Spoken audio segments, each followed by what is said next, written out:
त्रैलोक्यपति दहाड़ मारता हिरण्यकश्यप, कोई जोड़ नहीं। अब वो नंदन आदि जो देव उद्यान है सबको अपने अधिकार में करके देवताओं को खदेड़ दिया, स्वर्ग में रहने लगा। राधा वल्लभ श्री हरिवंश तो हिरण्यकश्यप के 4 पुत्र कौन कौन थे और हिरण्यकश्यप की घोर तपस्या प्रहलाद जी को इतनी पीड़ा हिरण्यकश्यप ने क्यों दी, आइए सुनते हैं हिरण्यकश्यप का भक्त शिरोमणि श्री प्रहलाद जी का चरित्र। प्रसंग चल रहा है, हिरण्यकश्यप ने निश्चय किया कि मैं तपस्या के द्वारा ऐसा वरदान प्राप्त करूंगा कि त्रिभुवन में कोई मुझे पराजित या मार न सके।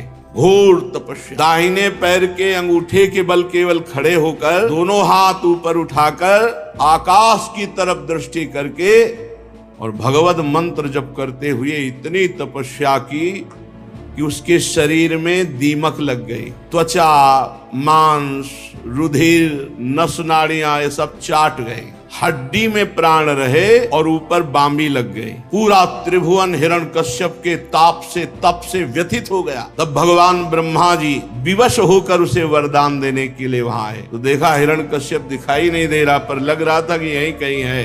तो अपने कमंडल का अमोघ जल लेकर जे ही डाला तो उसी बामी से दिव्य तेजों में आकाश को घेरता हुआ ये भगवान का पार्षद है जो जय विजय है, यही हिरणाक्ष और हिरण्यकश्यप के रूप में, रावण कुंभकर्ण के रूप में, शिशुपाल दंतवक्र के रूप में 3 जन्म का शाप था सनक सनंदन सनातन सनत कुमार के द्वारा उसे पूर्ण कर। विशाल का हिरण देखा, हंस पर विराजमान ब्रह्मा जी को प्रणाम किया। ब्रह्मा जी ने कहा बेटा ऐसी तपस्या तुमने की कि कोई ऋषि मुनि ना तो कर पाया है और ना कर पाएगा जैसे तुमने तपस्या, इसलिए जो वरदान मांगो मैं तुम्हें वरदान वही दूंगा जो मांगो। हिरण्यकश्यप ने कहा अमर कर, अजर, अमर, अजर तो कर सकता, मैं अमर नहीं कर सकता और वरदान मांगो। ठीक है, तो मुझे वरदान दीजिए कि तुम्हारी रची हुई सृष्टि में किसी से ना मरूं। यदि दास्यस्यभिमतान्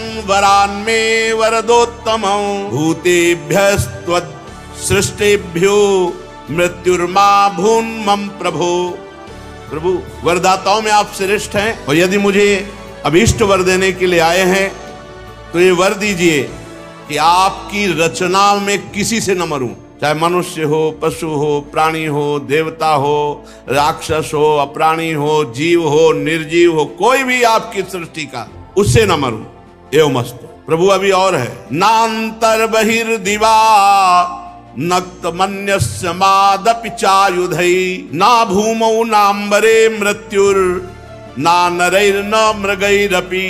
प्रभु मैं बाहर न मरूं, घर के भीतर न मरूं, दिन में न मरूं, रात में न मरूं, किसी अस्त्र शस्त्र से न मरूं, जीवित या मृत्यु से न मरूं, मरा हुआ से भी नहीं मरूं, जीवित से भी न मरूं, कोई भी मेरे सामने युद्ध में टिके ना, मैं एक छत्र समस्त त्रिभुवन का स्वामी बनूं, तपस्वी और योगियों का साप मुझे स्पर्श न कर सके, ऐसा वरदान। इतना भारी तपस्वी कि ब्रह्मा जी यद्यपि ना चाहते हुए भी तथास्तु कहना पड़ा है।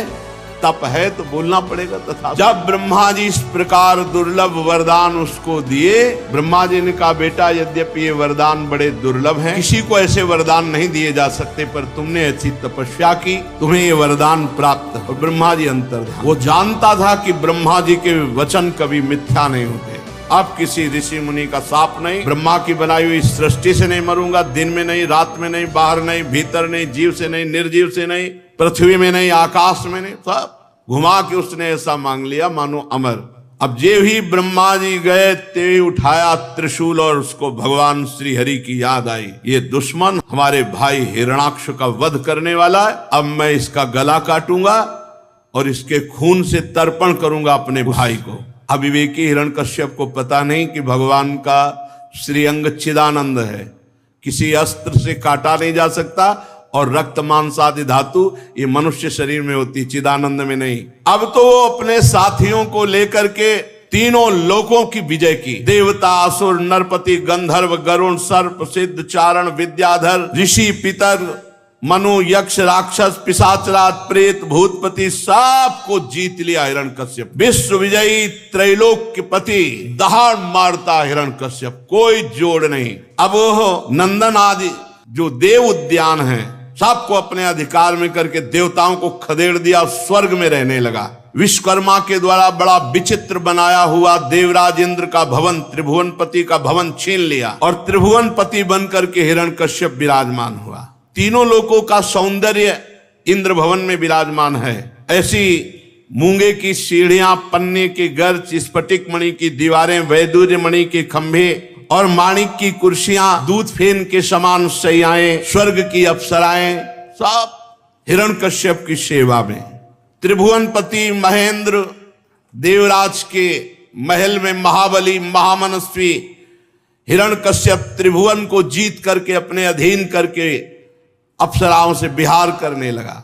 उसका शासन इतना कठोर था, कोई भी देव, दानव, मानव, यक्ष, नाग उसकी आज्ञा के विपरीत नहीं। अब तो उत्कट गंध वाली मदिरा पीता और मतवाला होकर के जैसा आदेश करता वैसा त्रिभुवन को पालन करना पड़ता।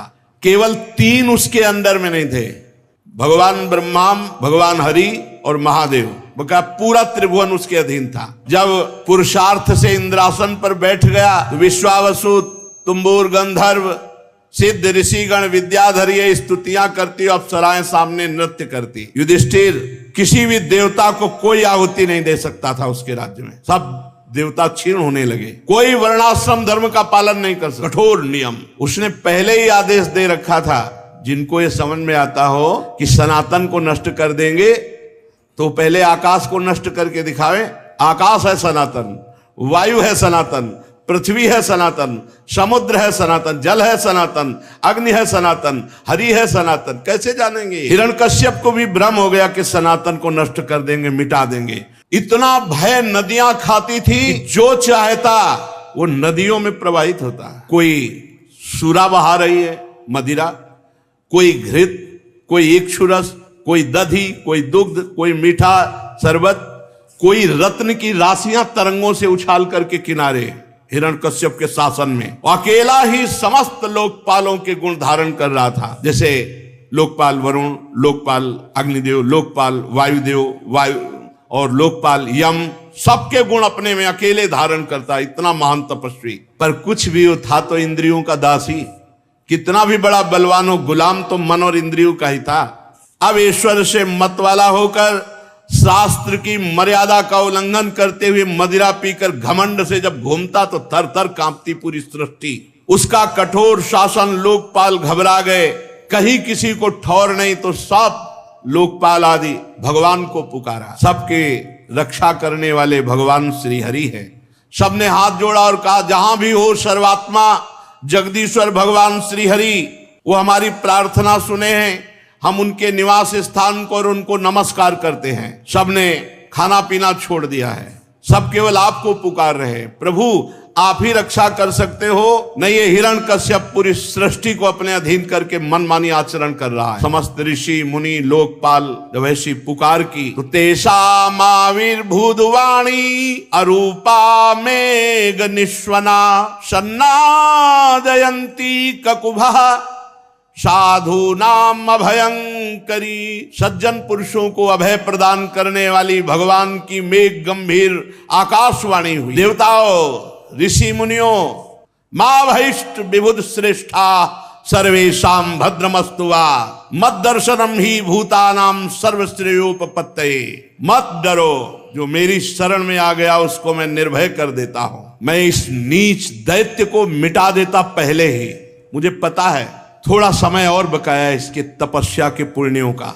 कोई भी प्राणी जब सनातन धर्म पर वार करता है, देवता, वेद, गाय, ब्रह्म ऋषि, साधु, वैष्णव धर्म, ये सनातन है, ये सनातन की जड़ें हैं, तो मैं उसका विनाश करता हूं। यदा यदा ही धर्मस्य, कौन सा धर्म? यही सनातन धर्म। यदा यदा ही धर्मस्य ग्लानिर्भवत भारत अभ्युत्थानम अधर्मस्य तदात्मानं सृजाम्यहम् परित्राणाय साधूनाम विनाशाय च दुष्कृताम धर्म संस्थापनार्थाय संभवामि युगे युगे।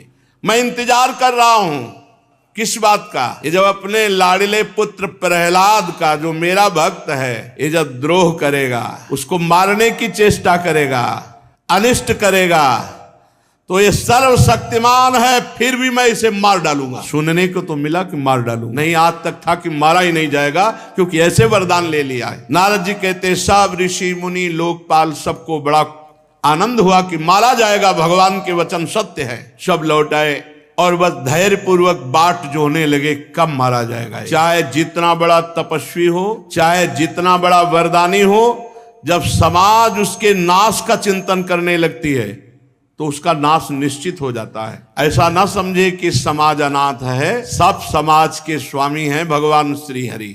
इंतजार सब कर रहे कब मारा जाए। पीछे आपने सुना हिरण्यकश्यप के 4 पुत्र थे, प्रहलाद जी सबसे छोटे थे, परंतु गुणों में सबसे बड़े और महान भगवान के भक्त। ब्रह्मण्या शील संपन्न सत्य संधो जितेन्द्रिय आत्मवत् सर्वभूताना में का प्रिय सुहृतम।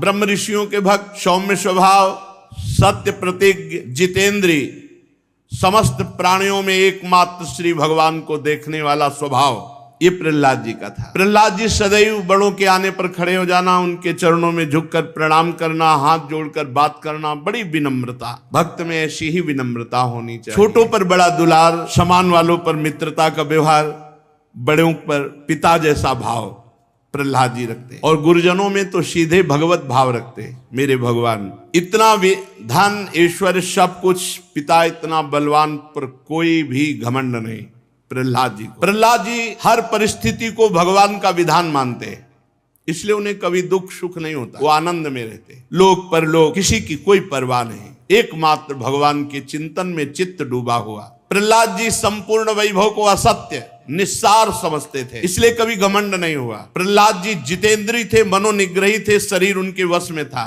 वो इंद्रियों के गुलाम नहीं थे जैसे उनका पिता। उनके चित्त में कभी किसी भी तरह की कोई कामना ही नहीं उठती थी प्रहलाद जी के चित्त में, क्योंकि निरंतर भजन चलता था। धन्य है, जन्म हुआ दैत्य कुल में, स्थिति है महान।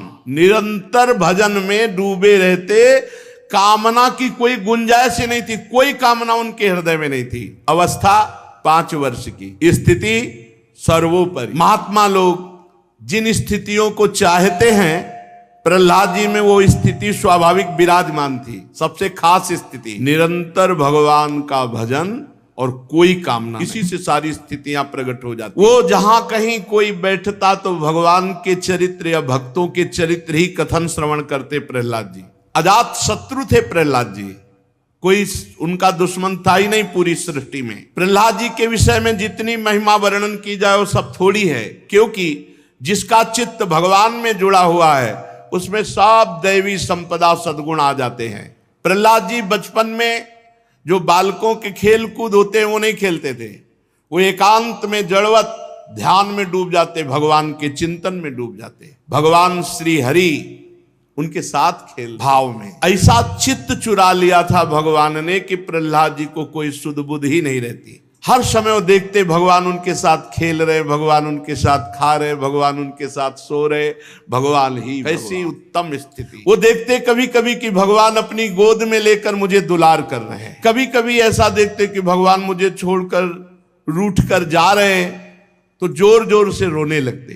कैसी प्रेममय स्थिति। कभी देखते कि भगवान फिर प्रसन्न होकर हमारी ओर आ रहे तो दौड़ करके गले लगाते और हंसने लगते, ठाका मारते। कुछ लोगों को देखकर लगता कि हिरण्यकश्यप का एक छोटा पुत्र नहीं, बावरा तो नहीं है, दौड़ना, गले लगाने की, और वहां किसी को कुछ दिखाई नहीं दे रहा है। कभी बड़ी उत्सुकता से जोर जोर से गाने लगते, हरि हरि हरि हरि। लोक लज्जा का त्याग करके कभी नाचने लगते प्रहलाद। ये भगवान के भक्ति की स्थिति होती है। पर ये स्थिति कब आती है? जब आसीनः पर्यटन नशनन शयानः प्रपिबन ब्रुवन, बैठे हैं या चल रहे हैं, खा रहे हैं या पी रहे हैं या लेटे हुए, हर समय नाम चल रहा है, हर समय गोविंद परिरंभितः, भगवान के चिंतन में ऐसा डूबे मानो भगवान उनका आलिंगन किए हुए। तो कभी क्वचित द्रुदति, कभी रोने लगते, कभी हंसने लगते, कभी नाचने लगते, कभी गाने लगते। क्वचित धसति तच्चिंताह्लाद उद्गायति, क्वचित नदति, क्वचित दुत्कंठा विलज्जो नृत्यति, क्वचित, कभी नाचने लगते। क्वचित तद भावना युक्तस तन्मयोनुचकारः, कभी भगवान की भावना में डूबकर समाधिस्थ हो जाते हैं। भीतर ही भीतर भगवत आनंद में प्रहलाद जी की ऐसी स्थिति कि कभी कभी नेत्रों से अश्रुधारा बहती। भगवान श्री कृष्ण के चरण कमलों की ये भक्ति अकिंचन महात्माओं को प्राप्त होती है, जो प्रहलाद जी को प्राप्त हुई। इसमें जो परमानंद है वो मोक्ष में भी नहीं है। ये बेचारे जो मन के अधीन इंद्रियों के गुलाम हैं, ये बेचारे क्या जाने भगवदानंद किसे कहते हैं। विषयानंद में ही आनंद की खोज करने वाले ये भगवदानंद, परमानंद, प्रेमानंद क्या जाने। भगवान के परम प्रेमी प्रहलाद भक्त बड़ी ऊंची कोटि की स्थिति को प्राप्त थे। ऊंची कोटि स्थिति प्राप्त करने के लिए एक बात केवल समझ ले, हर समय भगवान का चिंतन, बस एक बात पकड़, अनन्यस चिंतयन्तु माम। भगवान कह रहे मेरा अनन्य, भगवान का अनन्य चिंतन ही सब प्रकार की सिद्धियों को प्रदान करता है। हिरण्यकश्यप ऐसे महात्मा पुत्र से द्रोह क्यों करने लगा? युधिष्ठिर जी ने नारद जी से पूछा। पिता तो स्वाभाविक सद्गुणी पुत्रों पर विशेष प्रेम करता है, हिरण्यकश्यप ऐसे महात्मा प्रहलाद जी से द्रोह क्यों किया? नारद जी, मुझे बड़ा संशय हो रहा है कि हिरण्यकश्यप ऐसे निर्मल पुत्र के प्रति द्रोह किया। नारद जी ने कहा, युधिष्ठिर जी, दैत्यों ने भगवान श्री शुक्राचार्य जी को अपना पुरोहित बनाया। उनके दो पुत्र संड और अमर्क, तो संडामर्क कहते, दोनों हिरण्यकश्यप के द्वारा प्रेरित होकर प्रहलाद जी को राजनीति, अर्थनीति ये सब पढ़ाते। प्रहलाद जी स्कूल में जाते, जो पढ़ाते वो पाठ सुनते हुए दिखाई देते, और जब पूछते तो जेव का त्यों सुला भी देते, लेकिन वो मनन नहीं करते। मनन करते प्रभु का। पाठ का मूल आधार मनन होता है। तो राजनीति, अर्थनीति, बहुत सी और पढ़ाइयां सुन लेते, सुना देते, मनन करते प्रभु का। काफी दिन के बाद संडामर्क ने प्रहलाद जी को हिरण्यकश्यप के पास भेजा।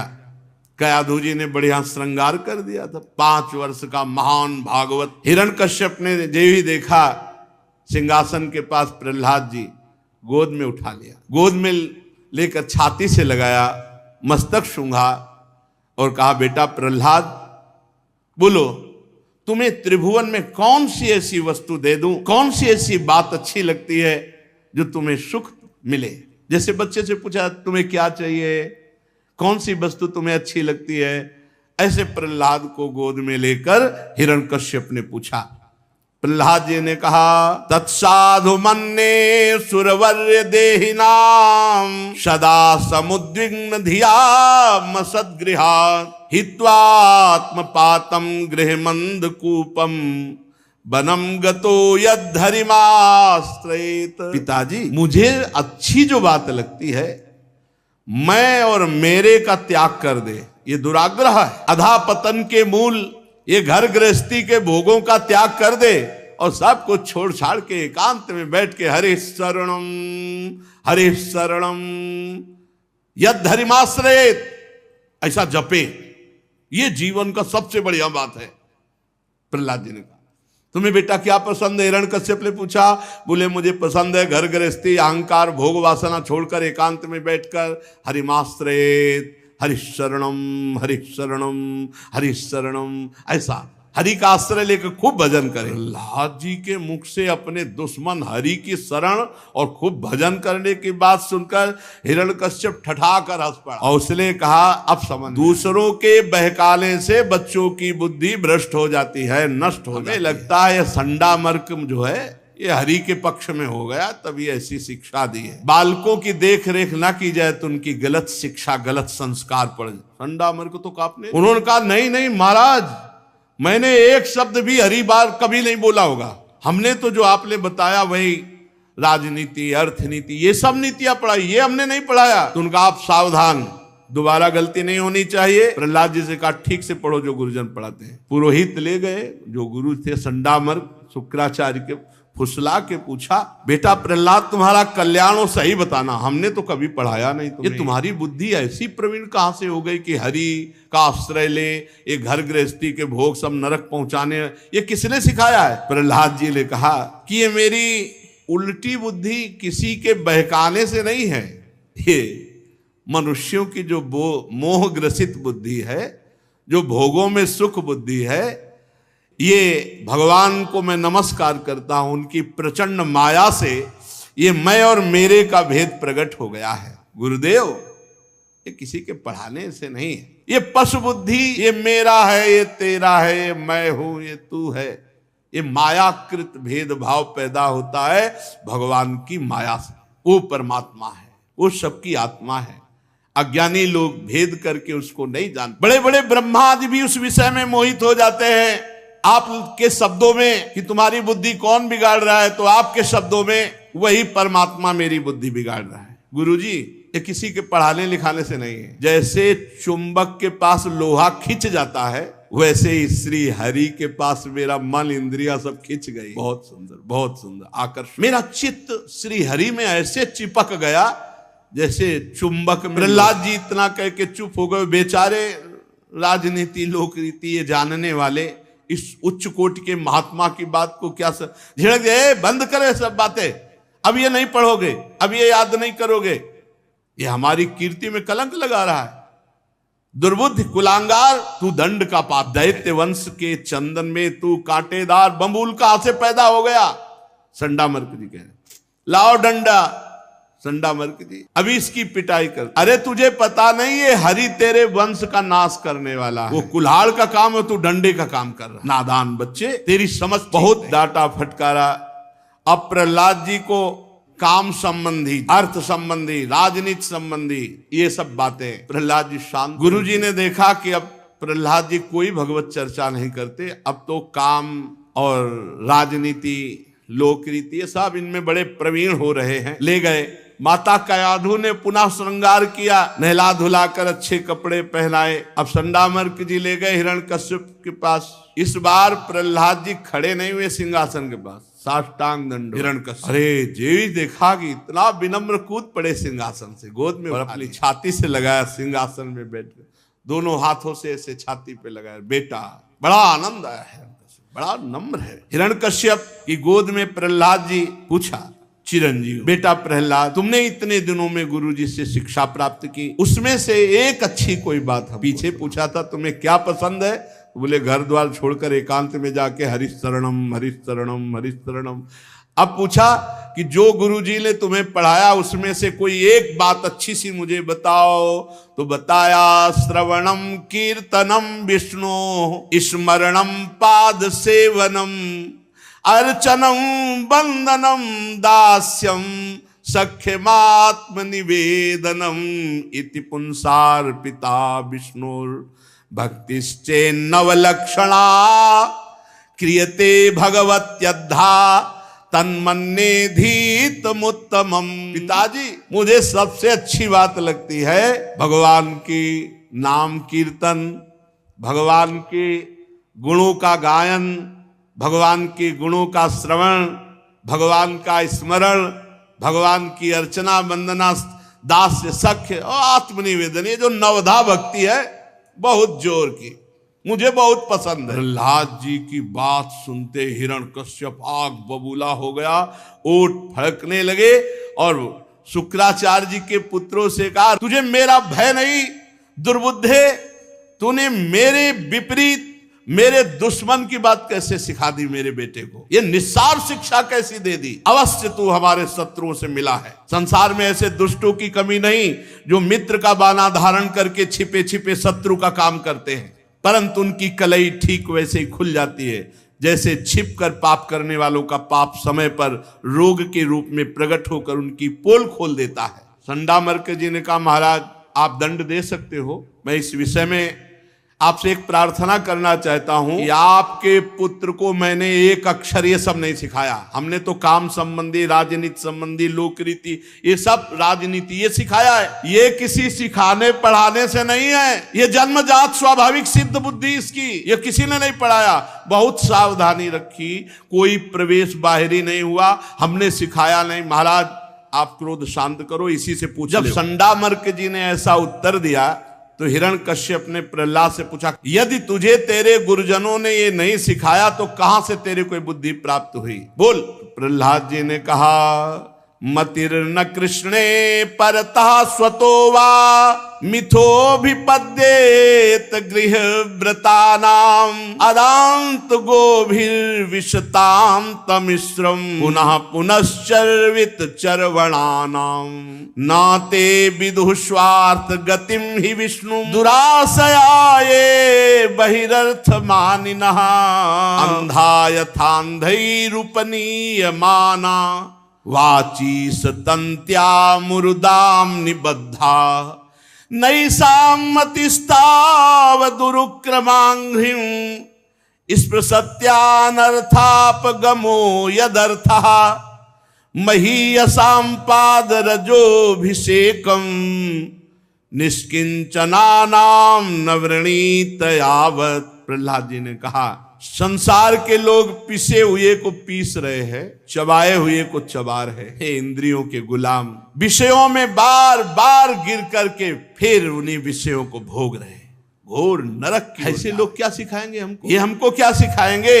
इनकी बुद्धि खुद इंद्रियों में फंसी हुई है, भोगों में फंसी हुई है। सिखाने पढ़ाने से बुद्धि ऐसी नहीं। जो इंद्रियों को दिखने वाले वाय विषयों को परमिष्ट समझकर उनको भोगने में लगे हुए हैं, वो मूर्ख है। जैसे अंधे के पीछे अंधा जाए तो दोनों मरेंगे, ऐसे विषयी पुरुषों का आश्रय लेने पर वो भी नरक की प्राप्ति। इसलिए पिताजी, ये किसी के सिखाने पढ़ाने से बुद्धि नहीं लगती। नैषां मतिस्तावदुरुक्रमाङ्घ्रिम्। अकिंचन भगवत प्रेमी महात्माओं की चरण धूल से जब तक पूरे शरीर को अभिषिक्त नहीं किया जाता, तब तक ऐसी मति नहीं होती जैसी मेरी मति प्रभु में लगी हुई। श्री भगवान के चरण कमलों में निरंतर बुद्धि का अर्पित हो जाना जन्म मृत्यु के चक्र का नाश करने का।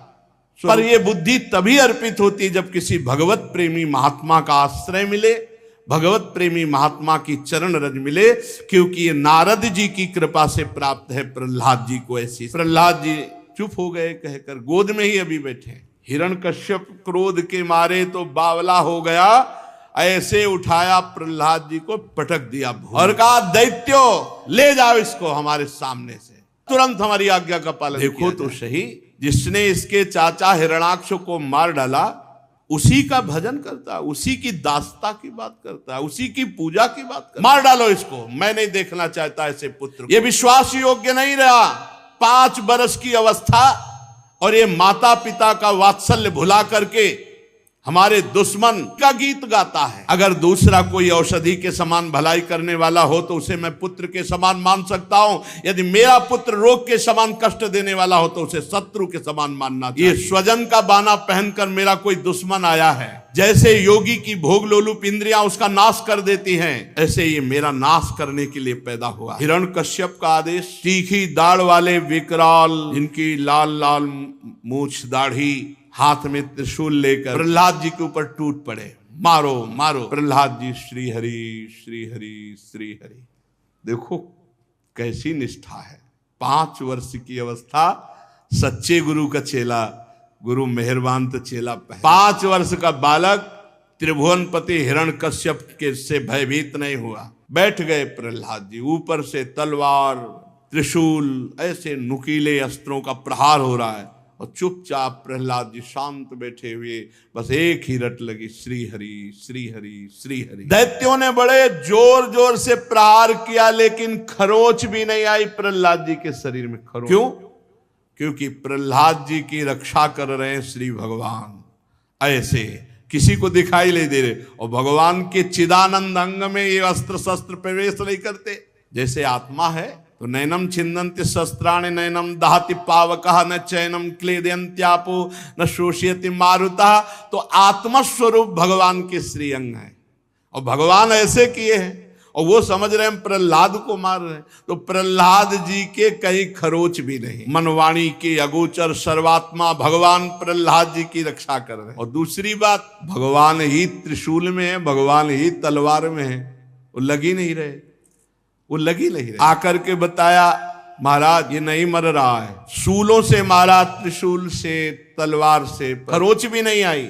हिरण्यकश्यप को डर लग गया। डर, ए दुनिया को डर देने वाला पहली बार डरा। 5 वर्ष का बालक इतने बड़े बड़े महावीरों से भी नहीं मारा जा रहा, दूसरा उपाय करो, तुरंत मार डालो। मतवाले हाथी गजराज बड़े बड़े अंकुशों से प्रेरित करके प्रहलाद जी को बीच मैदान में बैठाला गया, चारों तरफ से हाथी दौड़ाए गए, बड़े बड़े मतवाले हाथियों से कुचलाए जा रहे हैं।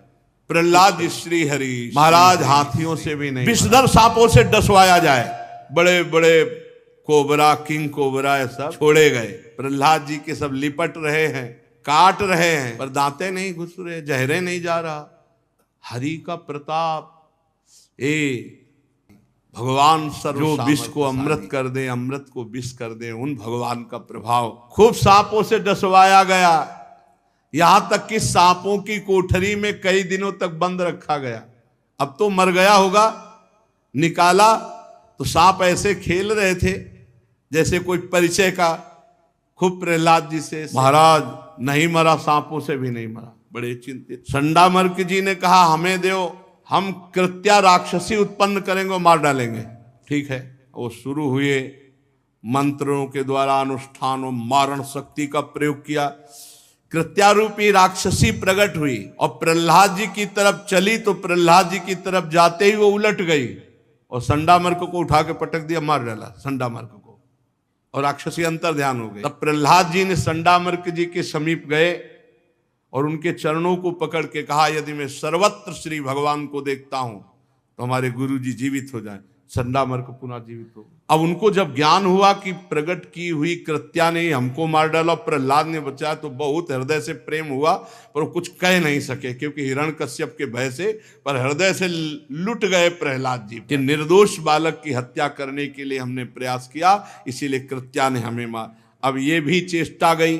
अब हिरण्यकश्यप ने कहा, जाओ बड़े बड़े बलवान राक्षस पहाड़ को उठाओ, और जो पहाड़ के उठाने से खाली जगह होती वहां इसको बैठा लो और खूब ऊपर से पहाड़ इसके ऊपर छोड़ दो, मर जाएगा। पहाड़ उठाया गया, कुछ नहीं, ऊपर से पहाड़ डाला गया। जाके सहाय केसो आके जीवन का कौन अंदेशो, सीम की चाप सके को तासु, बड़ रखवार रमापति जासु। अब उठाओ पहाड़, अब तो मर गया होगा। देखा तो वैसे ही श्री हरि श्री हरि। हिरण्यकश्यप कांप गया, ये मरेगा कैसे ये। अब बोले ऊपर से पहाड़ की चोटियों पर जाकर नीचे पत्थर पे पटको इसको, तो मर जाना चाहिए। ऊपर से पटके गए तो नीचे जैसे कोई बहुत कोमल गद्दे पे आ गए, श्री हरि श्री हरि। क्या मतलब, ये जादू क्या है कि मर ही नहीं रहा ये। बोले महाराज अब क्या, तो बोले संबरासुर को बुलाओ, माया प्रकट करवा। संबरासुर आया, पूरी माया करके हार गया, मायापति के दास का बाल बांका भी। बोले अब ऐसा करो, जहरीली गैस से भरा हुआ कुंड, उस पे इसको बंद कर दो, मर जाएगा दम घुटने पे। ऐसा किया गया। 2-3 दिन बाद निकाला गया, श्री हरि श्री हरि श्री हरि, वहां कोई फर्क। बोले अब हमारे सामने हलाहल विष निकालो, सर्पों का, जड़ी बूटियों का, सब जहर पिलाओ। जहर पिलाया गया। प्रहलाद जी मुस्कुरा के जैसे कोई रबड़ी खा के और बोले, श्री हरि। कुछ फर्क नहीं प्रहलाद जी पर, कोई फर्क नहीं। बहुत उदास हो गए। खाना पीना बंद कर दो इसका और बर्फीली जगह में दबा दो इसको कई दिन तक। फिर जब निकाला गया तो फिर श्री हरि श्री हरि श्री हरि। हिरण्यकश्यप बहुत इतना परेशान हो गया कि उसको लगा कि हमें लगता है कि मेरी मृत्यु इसी से होगी। बहुत चिंतित बैठे थे। इतने में उनकी बहन जी आई। बहन जी ने अग्नि को तपस्या के द्वारा प्रसन्न कर लिया था, तो उनको एक शीतल पट मिला था जिन्हें होलिका कहते हैं। उनका भैया तुम चिंतित मत हो, अब की ये मारा जाएगा। तो उनका कैसे मारा जाएगा।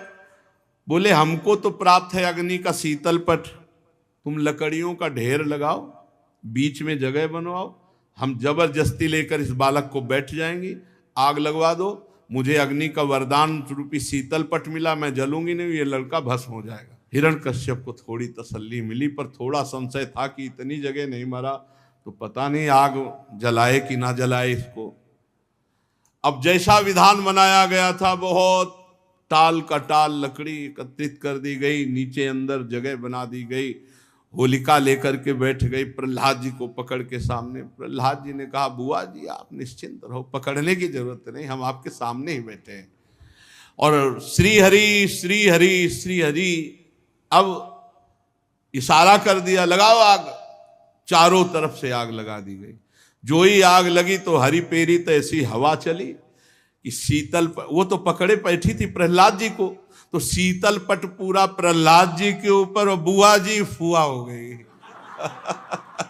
पूरी आग बुआ जी को। अब वो चीख रही है तो दैत्य लोग आनंद मना रहे हैं कि अब मरा प्रहलाद जी, क्योंकि स्त्री की आवाज और बालक की आवाज लगभग पूरी रात दैत्य लोग बड़ी मस्ती में कि हमारे स्वामी का संकट टला। आज भी सुबह भगत लोग ढोलक मंजीरा लेकर जो प्रहलाद के पक्ष के हैं वो जाते हैं, वहां होली का तिलक करते हैं, प्रहलाद जी के साथ नाम कीर्तन। वहां देखा जाके कि तो वहां बुआ हुआ तो कोई थी नहीं, वो तो सब राख हो चुकी थी, और प्रहलाद जी बैठे श्री हरि श्री हरि श्री हरि, बड़ा जोर का कीर्तन। अब हिरण्यकश्यप को लगा गया, अरे अग्नि में हमारी बहन जल गई, लेकिन उनको तो शीतल पट प्राप्त था और प्रहलाद बच गया। अब वो बहुत, तो दैत्यों ने कहा कि एक जगह रह गई, बड़े बड़े पत्थर के टुकड़े बांधकर इसे गहरे समुद्र में फेंक दिया जाए। ऐसा भी किया गया, समुद्र में डलवाया गया, आंधी में छोड़वाया गया, लेकिन भगवान के प्राण प्यारे भक्त प्रहलाद का बाल बांका। विश्वास करो, अगर आप भगवान को अपना मानकर संपूर्ण जीवन समर्पित किए हो तो भगवान फिर आपकी रक्षा करेंगे। देखो ठाकुर हरिदास जी को 22 बाजारों में कोड़ों से अभी मारा गया 500 वर्ष की, लेकिन हरिदास जी को इतनी भी पीड़ा नहीं हुई। महाप्रभु चैतन्य देव जी ने दिखाया कि श्री ठाकुर श्री हरि के संपूर्ण श्री अंग में कोड़े लगे हुए थे। भगवान अपने भक्तों के ऊपर किए हुए प्रहार को स्वयं अपने श्री अंग पर लेते हैं। प्रहलाद जी का बाल बांका भी नहीं हुआ। अब हिरण्यकश्यप डर गया प्रहलाद से कि यही मुझे मारेगा, क्योंकि किसी भी तरह नहीं इसकी मृत्यु होने। सोचने लगा कि मैंने इसका बहुत बुरा किया है, द्रोह किया है, दुर्व्यवहार किया है, और इसका कुछ भी नहीं बिगड़ा, ये मुझे मारेगा। भयभीत हो गया हिरण्यकश्यप। ये ना किसी से डरता है, ना मृत्यु इसका कुछ बिगाड़ पा रही। हाय राधा वल्लभ श्री हरिवंश। तो अंत तक देखने के लिए धन्यवाद। आपको कौन सा भाग पसंद आया कमेंट करके जरूर बताइए, और लाइक शेयर सब्सक्राइब जरूर कीजिएगा। और हिरण्याक्ष और हिरण्यकश्यपों का like share and subscribe. Radhe Radhe सब। मैं इसकी शक्ति की था नहीं पा रहा, अवश्य अवश्य मेरी मृत्यु इसी से होगी, ऐसा वो निश्चय कर रहा है। बहुत भयभीत है, थोड़ा भयभीत बने रहने दो। शेष चर्चा आगे। श्री राधा वल्लभ लाल की।